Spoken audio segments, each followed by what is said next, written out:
এবার তোমাদেরকে একটা জিনিস দেখাবো বলে এই ছোট্ট ভিডিওটা করা। এখন ঘড়িতে বাজে ওই 3টের কাছাকাছি, স্নান করে আমি উঠলাম।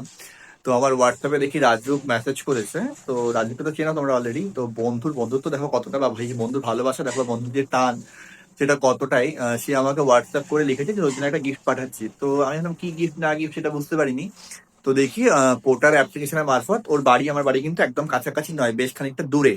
হ্যাঁ, প্রায় বাসে করে 40-45 মিনিট মতো লাগে ওর থেকে আমার বাড়ি যাওয়া আসা করতে। তো যাই হোক, দেখি খানিকক্ষণ আগেই পোর্টার থেকে এলো ছেলেটা, এসে পরে আমাকে একটা দিয়ে গেল। খাবার ছিল চিলি চিকেন আর ফ্রাইড রাইস। তোমাদেরকে দেখায় দেখো, এই চিলি চিকেন আর এই হচ্ছে ফ্রাইড রাইস। ভাবা যায়, হ্যাঁ।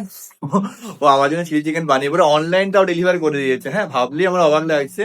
আর এই ভিডিওটা অবশ্যই তোর জন্য, থ্যাংক ইউ সো মাচ। তোর হাতে চিলি চিকেন খাওয়া পাঠিয়েছিস বলে, তো সেটা অবশ্যই খেয়ে দেখবো। আর থ্যাংক ইউ সো মাচ এত সুন্দরভাবে এটাকে পাঠানোর জন্য, যে তুই মনে করে রেখেছিস, ভালোবেসে যে করেছিস, এটার জন্য তোকে অনেক অনেক অনেক অনেক অনেক ধন্যবাদ। তো তোমাদের কাদের কাদের এরকম ভালো বন্ধু আছে সেটা অবশ্যই জানাবে। ঠিক আছে, তাহলে চলো আমি আসি।